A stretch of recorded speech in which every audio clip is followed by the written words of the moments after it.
From high up in the Cordillera, we have descended all the way back to sea level. Lining the Peruvian coast lies a place so vast, so expansive, and so unforgiving that it has been pulling on our curiosities for years. Peru's coastal desert is the kind of place that overland travelers dream of. For the next week, we'll be testing our mettle in one of the driest places on the planet. So buckle up and let's roam.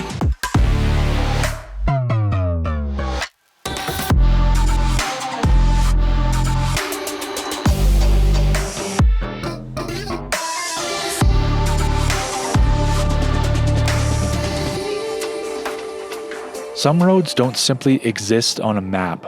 They live in your mind, calling to you in your sleep, filling your thoughts at work.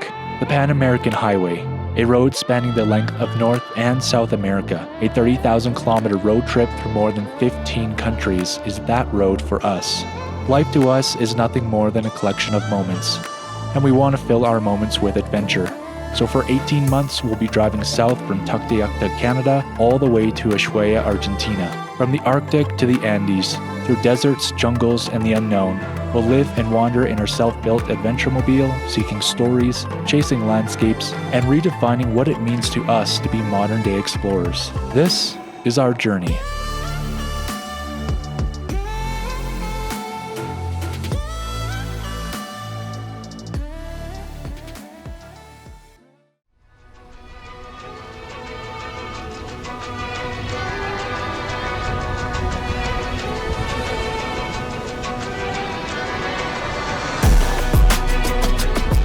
Lima, a city in the desert with a population of nearly 12 million people. An unlikely place for us to visit, a place we never intended to go. The city moves with continuous energy, perpetual motion, ever-present sound, and a continuous stream of blaring car horns.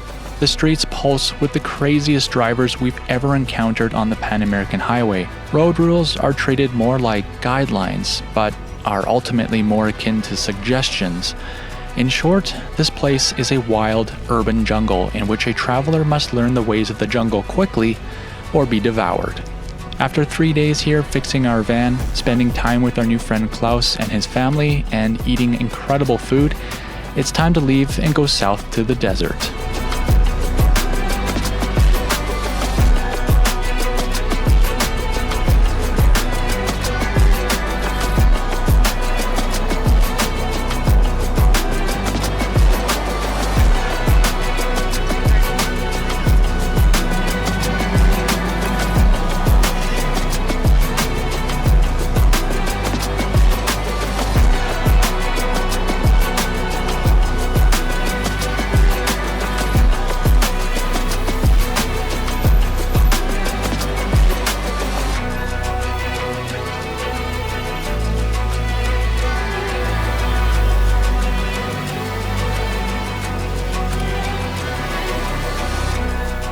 Peru's coastal desert is a hard and intense desert. It's nearly devoid of wildlife, greenery, or anything alive for that matter. It's a place where humans should not exist. Yet, in typical Peruvian fashion, the locals have forged their own existence in this harsh landscape. Although it feels like life shouldn't be able to exist in this place, the desert here is undeniably alive.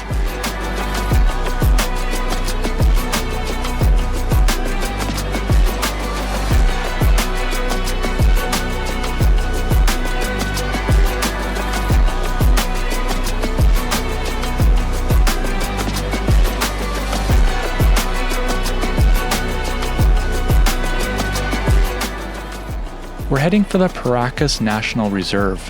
There, we'll find our way deep into some of the most relentless and remote desert we have ever seen. We've connected with our Irish friend Dahi. He loaded into the container adjacent to ours in Cologne when we put our van to a container to ship across the Darien Gap. Since bidding him farewell in Cartagena, he has been on his own adventures throughout Colombia, Ecuador, and Peru.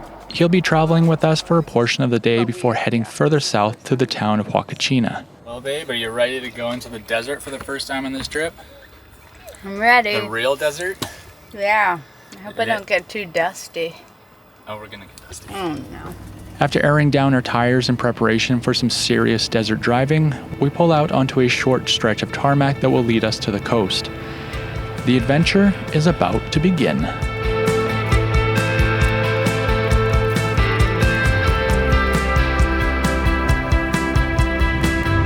Our first stops are Playa Roja and Playa El Raspon, two easily accessible beaches at the north end of the reserve and a good introduction to what we'll be treated to for the rest of the way south.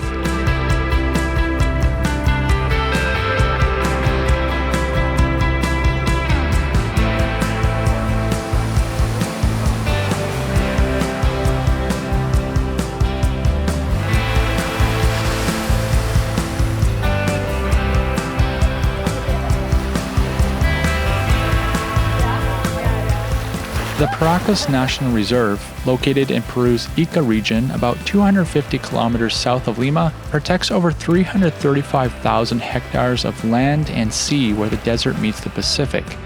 It's one of the country's most important marine reserves, safeguarding ecosystems shaped by the cold, nutrient-rich Humboldt Current, which sustains a staggering diversity of life. Sea lions, Humboldt penguins, flamingos, dolphins, and countless seabirds that nest along its cliffs. The reserve also preserves archaeological sites of the ancient Paracas culture, known for its intricate textiles and geoglyphs etched into the desert. More than a wildlife refuge, Paracas is a living intersection of history and nature where sand, salt, and intense and unrelenting wind define the rhythm of life on Peru's southern coast.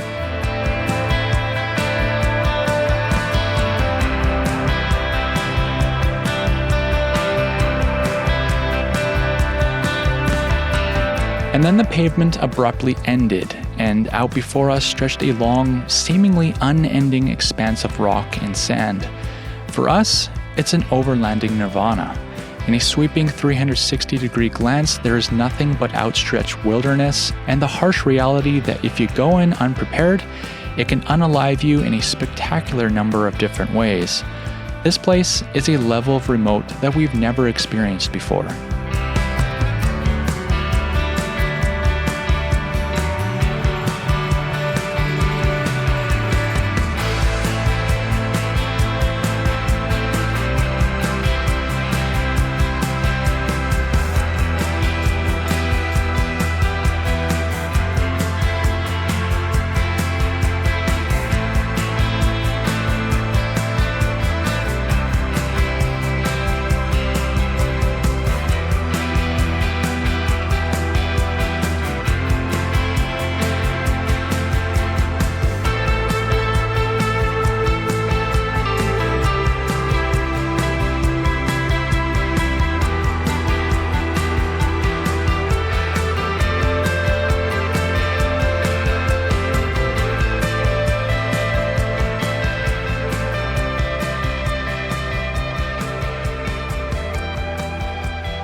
Dahi, how are you feeling about this little off-road cruise?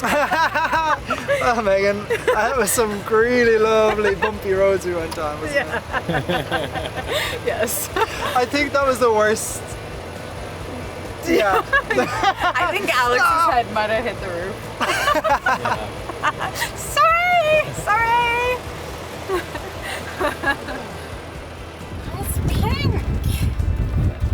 That's pink. Pepto-Bismol Lake. Oh, I don't know. That's what I'm calling it. Where are the flamingos?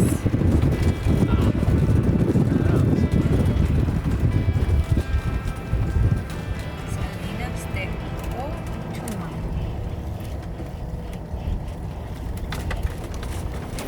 This is so cool. I'm so happy we came here. Very, very cool. Very, very, very, very, very, very cool. Despite the unforgiving nature of the reserve, its constant assaulting wind and beating sun, there are a select few inhabitants that call the shores of this place home. We're heading for Laguna Grande that houses, as far as we know, the only residents of the reserve. We're hoping for some fresh ceviche in one of the little town settlements, but who's to know what we'll find there. Following a well-trodden Gaia track, we first make our way to Playa Mendieta, On display here is a great view of the fractured and broken coastline. Sea-battered islands silently sitting out in the water, their tops sun-scorched and barren. The ocean here, like the sun, is an aggressive and persistent dismantler of the earth. Waves accelerated by the constant wind pound the shoreline, slowly transforming the rock into the grains of sand that are blown far inland, deposited, and then wait to repeat the process 1,000 years later.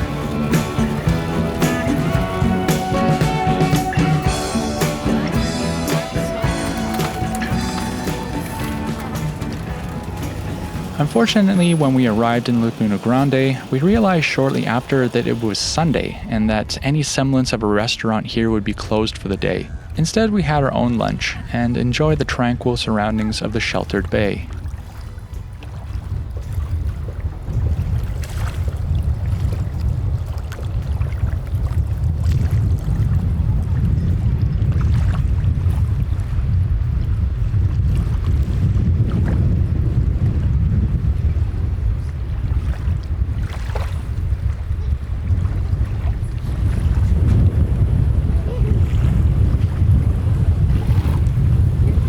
With lunch thoroughly eaten, we continued on our southward trajectory down the coast. Beyond this point, the approximation of a road that we had been following slowly faded into more of a suggestion, and we'd soon find ourselves in terrain that somehow felt more open than it had before.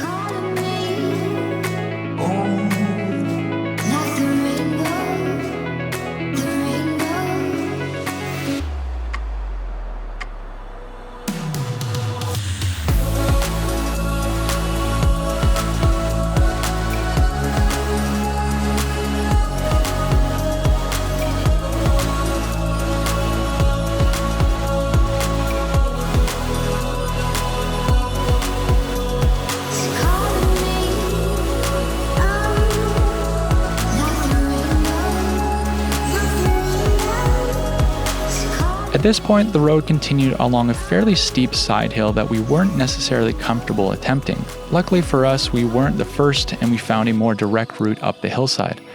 The amount of traction that the van has in this environment is quite surprising, and with air density at sea level standards, Betty's tired 4.8 liter pulled us up the hill with little effort.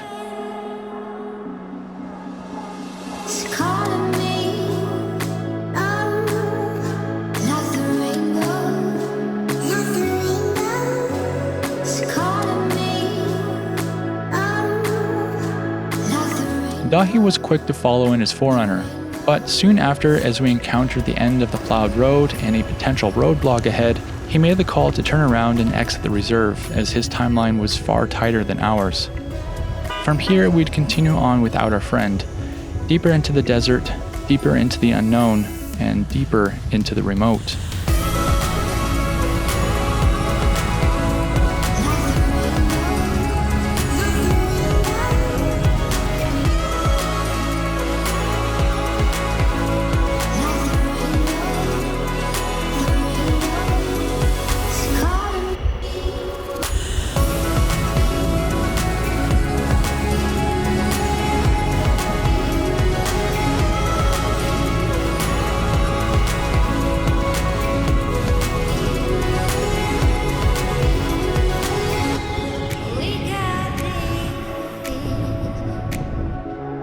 Then we arrived at a section of road that iOverlander had warned us about. Despite us being on a marked route, believe it or not, the descent over the side of this cliff was still marked as part of the road. Well, this is one of those situations where we kind of wish we had four-wheel drive.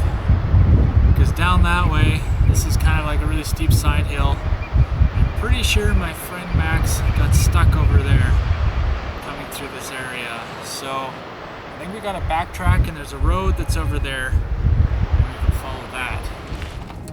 At this point, for the first time in my life behind a steering wheel, I felt as though I was starting to lose my nerve a little. We had entered the reserve with 3/4 of a tank of fuel. After a day of slow driving with aired-down tires on a variety of rough and soft surfaces, our fuel consumption was more than I would have liked.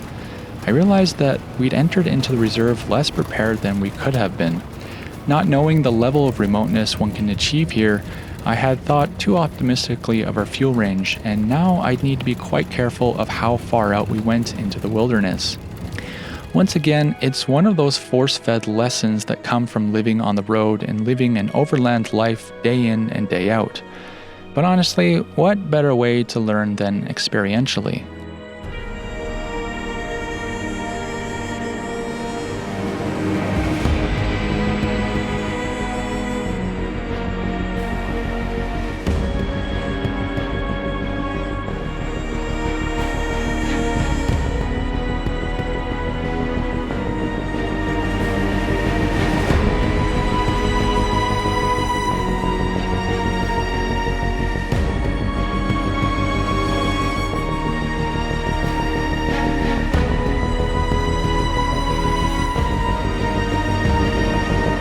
As the sunlight began to wane, our eyes began to dart around to the different nooks and crannies that might shield us from the wind for the night.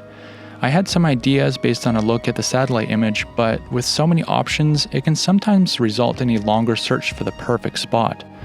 So, onwards we went, searching in vain to find where we'd spend the night. But then, after some more searching, we found exactly what we were looking for.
The next morning, we began our departure from the park via the south gate. Unfortunately, due to my mistake to not top up on fuel, we were left with no other option than to head back out to civilization to find fuel. But it wouldn't be the end of our desert adventures.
Well, I just crashed the drone into a hill, but when I went to go retrieve it, I found it hovering above the hill. So it was only the propellers that kind of got ruined, but not enough to stop it from flying apparently, which is wild. Yeah, so I guess we gotta go find some propellers because I think we've used up our supply now. But I'm happy that I didn't totally destroy our drone. Oh my gosh. Crashing our drone is obviously not something that I wanted. but we had been very lucky that we had at least a full set of replacement propellers and hadn't severely damaged any other components. Until I'm certain the drone hasn't suffered any other damage, I'll need to be very careful where and how far I fly it.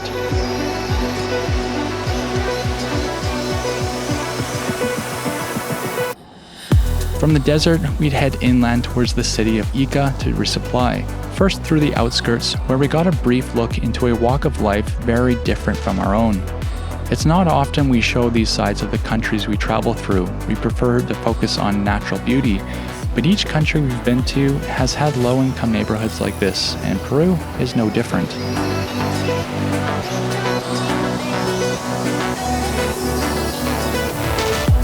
Then we were through Ica, refilling the fridge, the fuel tank, and other essentials before heading back to the desert.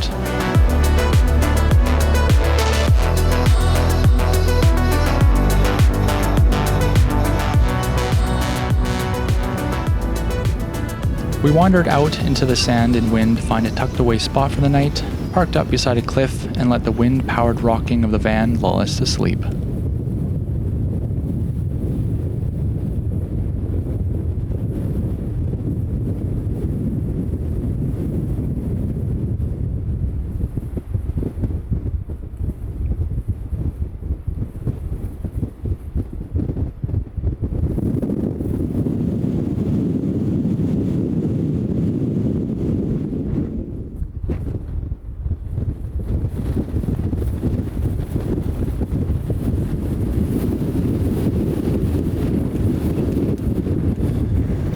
Well, after an extremely windy night and most of the day, we're finished work and ready to head to our next destination, which is Canyon De los Perdidos. de los Perdidos.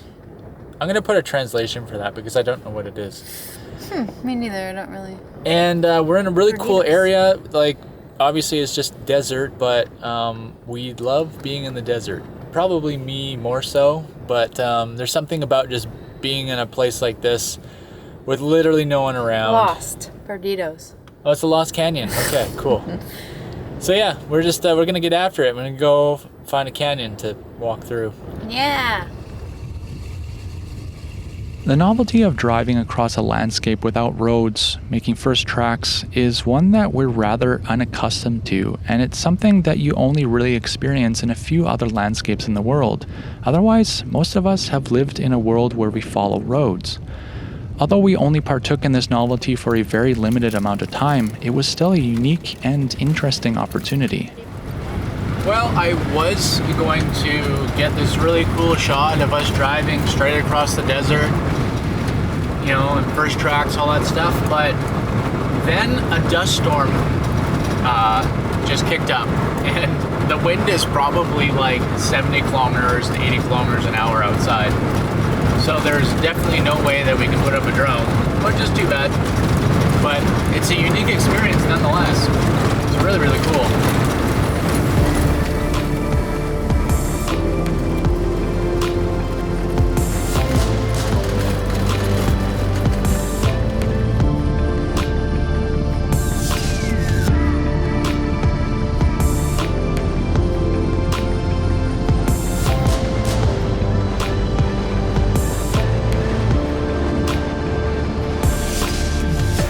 As we left the low-lying mountains behind, a vast stretch of rippling sand extended out before us.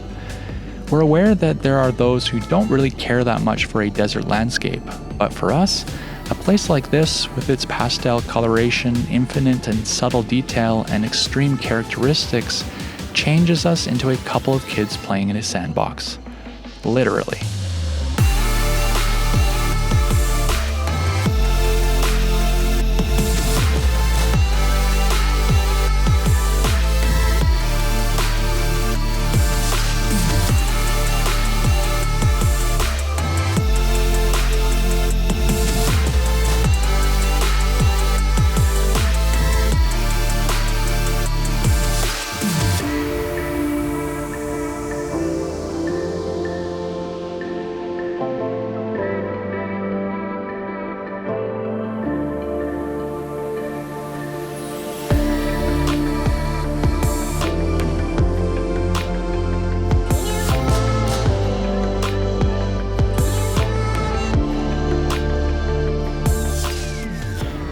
Well, we come to a fork in the road and we missed a turn for the back, so we're gonna follow this kind of overland off-road route to see if we can get back on track.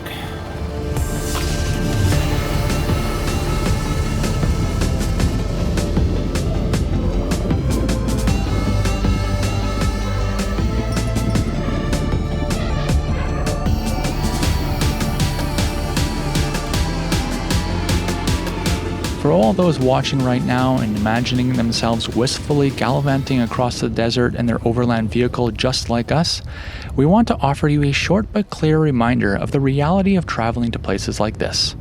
We love it, we're in it, we want more of it, but it ain't always what you'd call pleasant.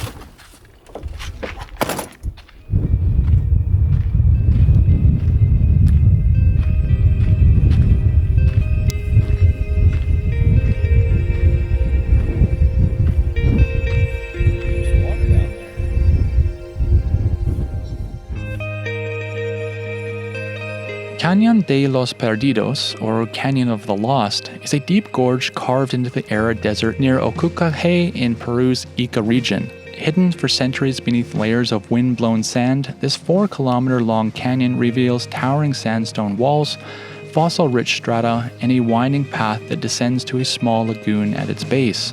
It has become a bit of a tourist attraction in the area, as it seems to be one of the very few places water has carved its way to create a canyon of this size. Considering that the Ica Desert is one of the driest places on Earth, only receiving an average of 0.08 millimeters of rain a year, any water-carved formation here is truly unique.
Well, we are off again. I would say that Canyon de los Perdidos was maybe a tiny bit underwhelming. Yeah. I don't really know why we drove all the way into the desert. It's cool, but yeah, we're leaving now. Plan for today is to do an actual overland route to get to a road that leads into the Nazca Lines Reserve. I'm not entirely sure if we can make it. The GPS image kind of shows that a lot of the road is maybe covered in sand. So we're gonna go check it out. If it gets like a little bit too dicey for what we're ready for, we're gonna just turn around and go back to the highway. Yeah, we're really far out. There's really no one around, so we just want to be careful. Let's go!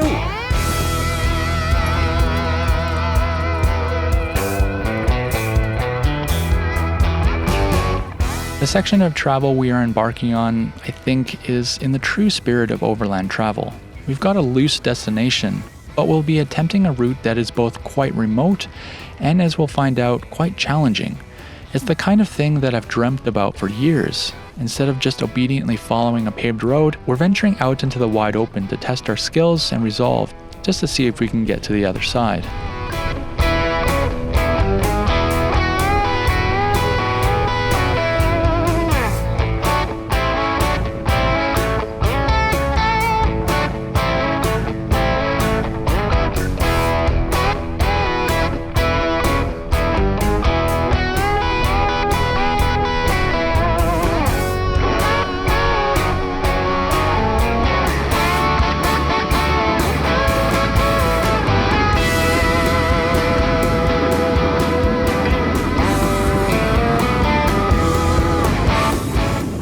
Well, this right here is what lies ahead. We're following a pipeline road, turns out, and it goes straight up the side of the mountain. And I think there's a switchback route that goes this way and around. And then on the other side, there's a bunch of sand dunes. So, good fun. So, babe, give me your thoughts and opinions on this route so far. I don't want to be here. And I don't know why we always have to take the hardest way to get anywhere. The hardest and the longest. The point that I start getting nervous and anxious is when there's no track on Google or Gaia. I mean, there's a track on Gaia for this, but nobody friggin' takes this road. It's like, why are we doing it in our heavy two-wheel drive van? I don't understand. As we climbed up and over this mountain, that feeling of losing my nerve started to creep in. With every kilometer, we were getting further and further away from any kind of support, rescue, or safety. A breakdown here or getting impossibly stuck is not an option. Questions of whether or not we were prepared for this kind of thing felt as though they were lightening my foot on the gas pedal. But at the same time, the pull of curiosity, the desire to finish a route, and determination kept us moving forward. Until this. We'd easily passed through deep sand patches already. In fact, I was continuously surprised by how well the van was climbing the terrain, traction never leaving the tires. But this is different. At first, I confidently drove towards the dunes, but as soon as we hit the disturbed sand, the tires sank and I instinctively hit the brakes, fearing to go any further. After a brief lookout over the ocean of dunes, I flew the drone out ahead to see what we were actually up against. And what I saw was far more than we had bargained for.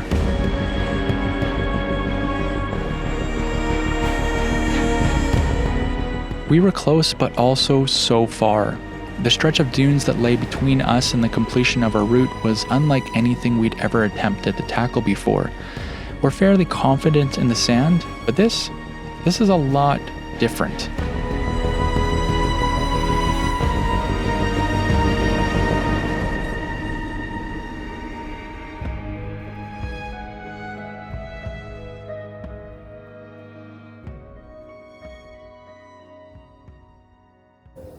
Okay, so after flying the drone out that far and seeing how much of the road is covered, and especially after like driving into this sand right here, I was kind of like, ooh, that's pretty soft, pretty deep.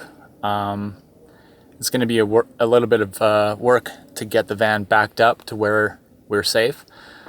And I'm not sure if I feel comfortable trying to cross this in a heavy two-wheel drive van, unfortunately. So maybe I can find another route out of here. It sucks because safety is right over there. And we just have a bunch of dunes in the way, and no, I was really hoping that there's just going to be less sand coverage, but there's not. And I don't think this one is going to let me try to get across. I asked to be turned around 5 minutes ago before we got stuck. We're not stuck yet. We're not stuck yet.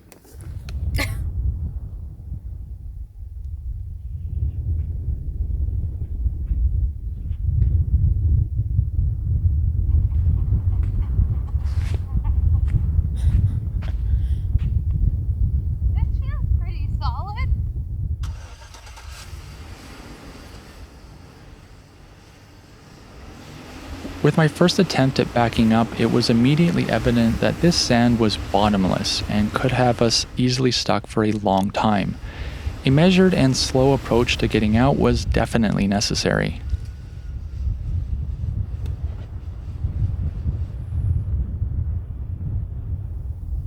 Not stuck, he says. Still move, we're not buried. Gotta stay optimistic. The vast stretch of dunes patiently watched and waited as we attempted to escape their clutches.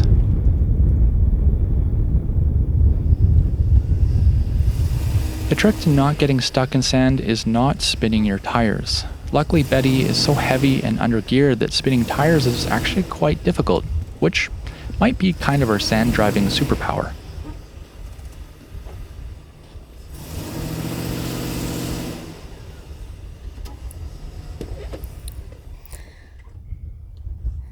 Shovel time! A little bit stuck. Yeah. I hate to say I told you so. I don't think Alex particularly wanted to sign up for an afternoon of shoveling. And I didn't particularly want to add 3 to 5 business days to this 2-hour drive.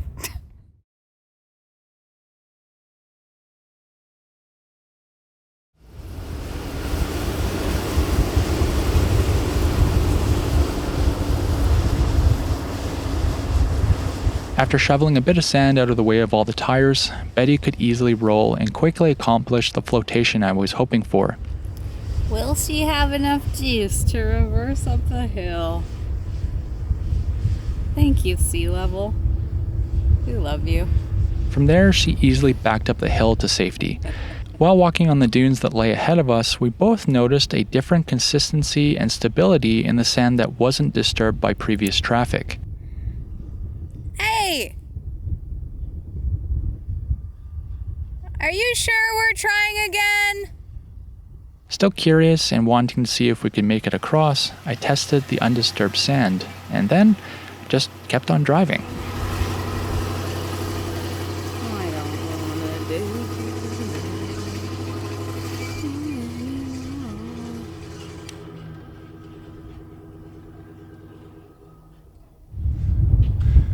Alright, so I dropped 5 psi out of each tire. Flotation is really good now. I think we're gonna try for it because I can see the finish line right over there. You better change out of that fancy shirt, mister, if you've got more digging ahead of ya. I'll do that when we get digging. What are the tires at? 10 on the front, 15 on the back. Everyone wants to know.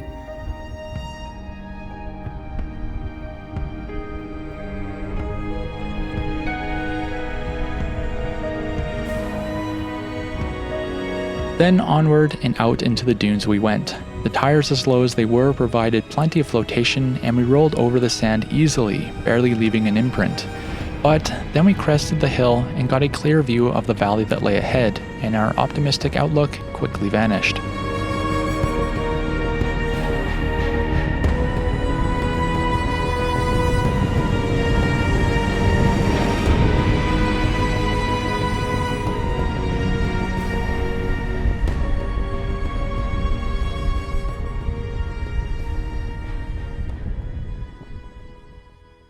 Well, our next big problem is that we got to this valley here, and that hill over there, it looks pretty big, a lot bigger than I thought, and I don't know if we can climb it because I think it is sand. I mean, we could try going out that way and around.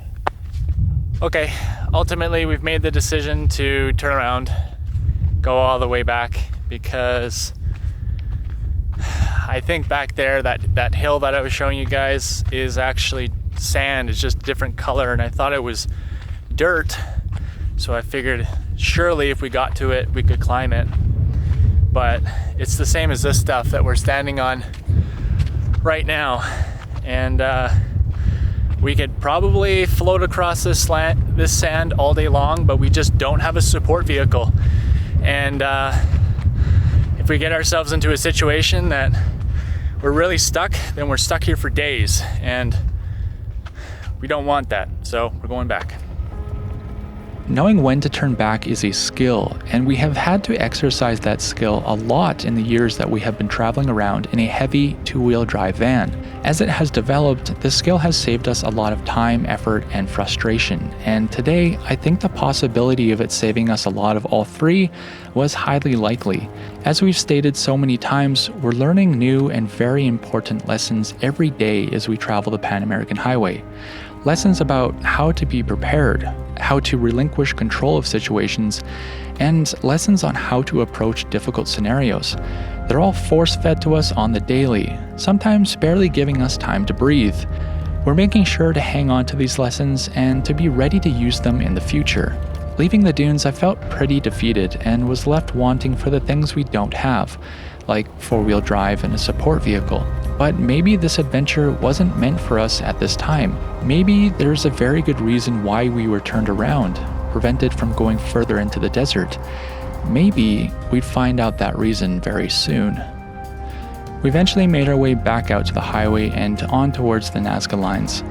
After our overland efforts were thwarted, our enthusiasm for the archaeological wonder of the Nazca Lines and Palpa pictographs wasn't what it could have been, and we passed through fairly quickly. We had no idea what was looming over us and how close we had come to an experience we really did not want.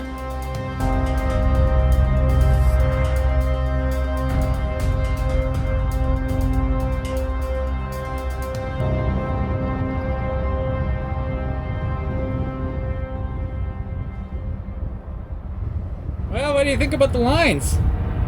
Lines. Cool lines. History. Aliens. Let's go to the mountains now. Yeah.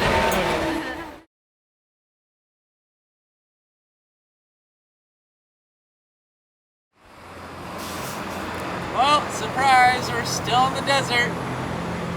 And we're pulling out a starter.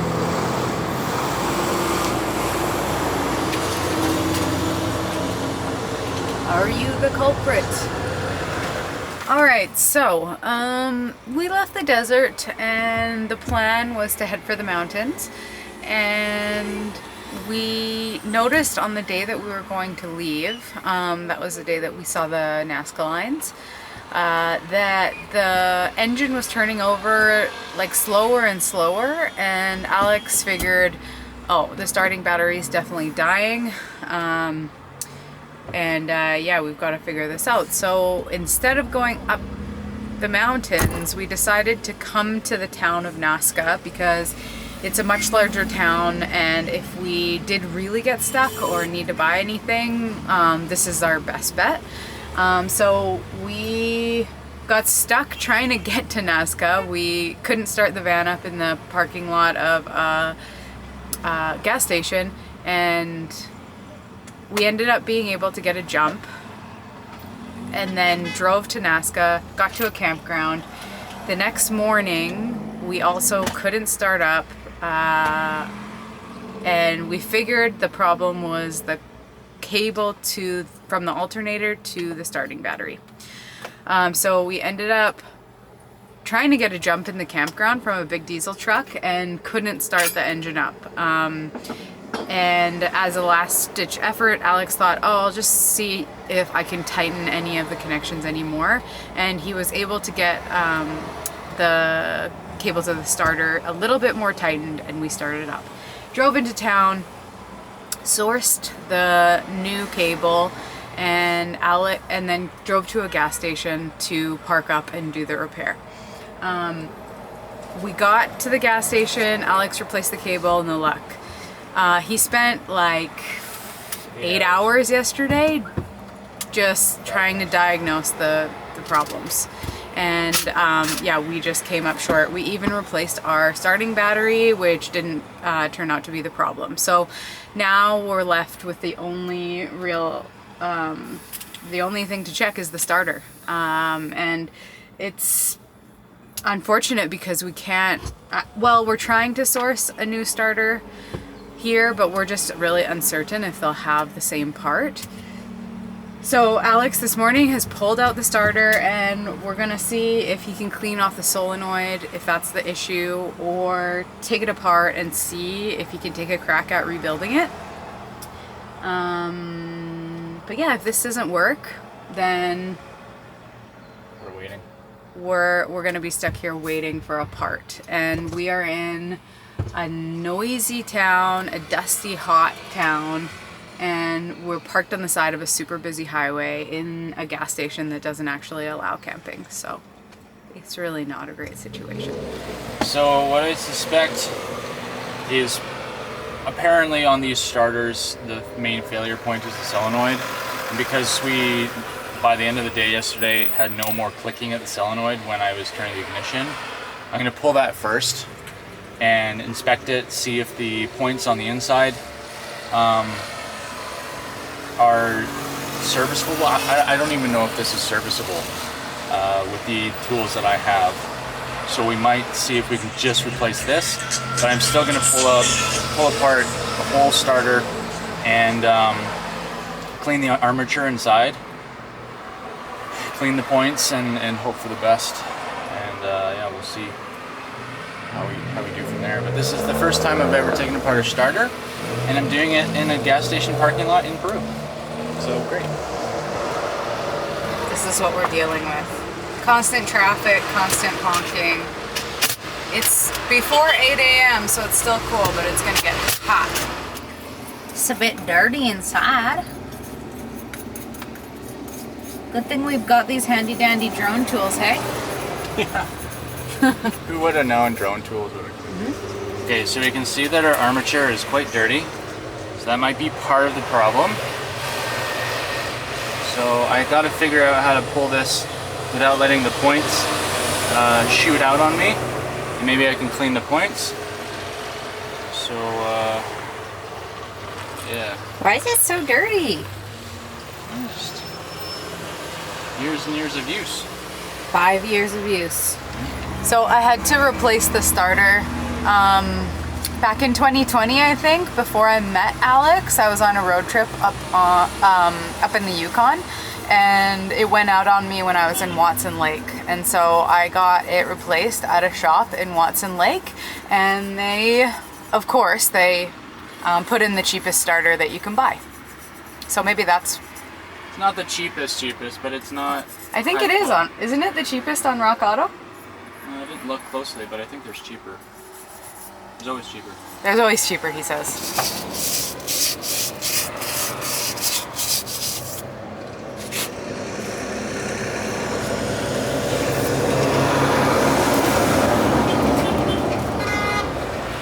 So this might be our big problem here.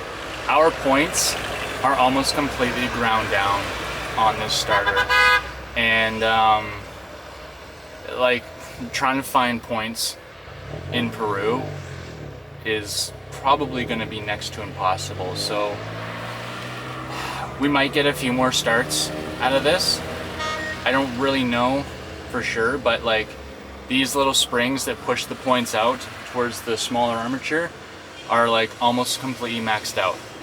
And that means that like there's almost no contact with the points on the armature.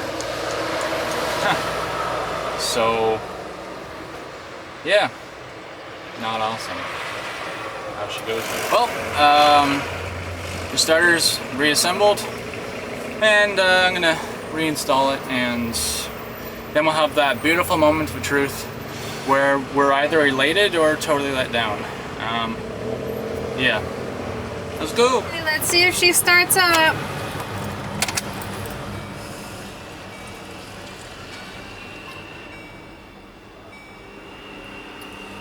Nope. One sec.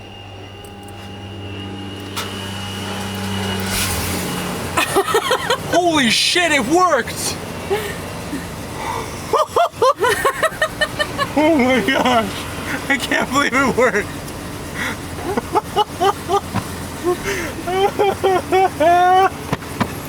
Oh my gosh, Are you gonna cry? No. Positive. Okay guys, so just to follow up on what has happened, we've learned a little bit more since our last shot there after we started up the van. Keep in mind, we're just learning as we go. These are all new things, new lessons that we're learning. So after talking with some friends of mine about batteries and starters and all those things, we realized that we kind of encountered a perfect storm for the three big items involved in our breakdown. First, it probably started with our charge wire off of our alternator, with that being kind of insubstantial for the amperage of our alternator, which we upgraded in Alaska to 145 amp.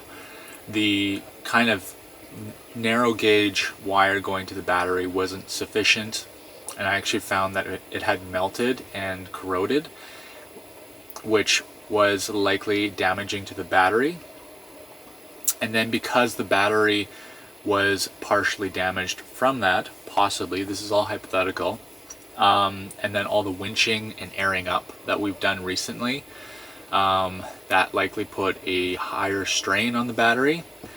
And then our alternator was also starting to fail. As you saw, the brushes on the... You mean the starter? You said alternator. Sorry, starter. The brushes on the starter were like almost ground down completely. As well, it was really dirty inside. The solenoid may have been slightly faulting or failing, and that puts really high draw on the battery when the battery's low voltage. Again, this is all stuff I'm learning. I don't know if I'm repeating it perfectly, so bear with me. Anyway, all of these things combined resulted in actually both our starting battery and our starter failing. We have replaced our starting battery, and we are currently waiting for a new starter to ship from the USA. And we're stuck where we are right now for 10 days, which is a massive kind of interruption in our travel schedule, which means that everything for the rest of Peru is going to be kind of a rush accelerated from here, unfortunately. Well, I mean, we do have lots of time. The only thing that is making us feel like we need to probably move through the rest of Peru quickly is that rainy season is already beginning in Bolivia, and the longer we push off the salt flats in Bolivia, the less chance that we'll be able to drive on them. Yeah. Yeah, we have no idea if it's going yet or not. Yeah. But that's kind of like a dream of ours, is to drive across the Uyuni salt flats, and yeah, like it's kind of dangerous for us to do that if it's wet. Not only is it massively corrosive on the underside of the van, it gets soft, and we've seen people sink. Overland for Good, Peter Holcomb, Yoda Travels, and a few other trucks we've all seen sink, and they got stuck for multiple days in salt flats. We really don't want to do that. Yeah, especially with a two-wheel drive vehicle. So yeah, that's kind of an answer to some of the questions we've had as to why we're traveling as quickly as we are, which we don't think is quick. But yeah, there are things that you can do on the Pan American Highway that are very seasonal, and we don't have years to spend in South America. So yeah, anyway, that's the end of the video. What I was kind of alluding at in the voiceover is the fact that if we had continued across the dunes and got ourselves further into the desert, our starter likely would have died in the desert, in the dunes, which... We dodged a massive bullet there. We dodged a massive bullet. That would have been real problematic. Yeah. Because we only probably had like water for the next week, so... Yeah. And who knows if somebody would have found us. Even that, I think we were maybe down to like 2 jerry cans at that point. So like, 5 days of water. Yeah, so there are a bunch of silver linings to this whole story, all of which we will and have shared on Patreon, all the other stuff, but I don't have enough time to explain them all on this video. So thank you for watching, thanks for being here and supporting us, guys, and we'll see you in the next one, which is going to be a little bit different because of course we are stuck for 10 days. All right, bye. Later. Thank you for being here along with us on this journey. We hope in some way we have sparked your curiosity. Maybe you even learned something. At the very least, we hope we showed you a world worth exploring, worth protecting and valuing. Now get out and go on that next big adventure. Make the memories that stick with you, shape you, and change you. Until the next one, keep on roaming. If you would like to see behind the scenes content, get route and camp spot information, or if you'd just like to help support us by putting some gas in our tank each month, you can contribute on Patreon or through memberships on our YouTube channel. Oh, hey there, bud. Before you go, don't forget to go on over to slowroamers.com to get yourself some rad Slow Roamers merch. We've even got some new stickers and stuff in there for you. For additional photos and commentary on our journey, you can follow along on Facebook and Instagram. Well, deserts of Peru, you just about kept us. But we escaped. We'll probably be back. You're pretty cool. Okay, bye.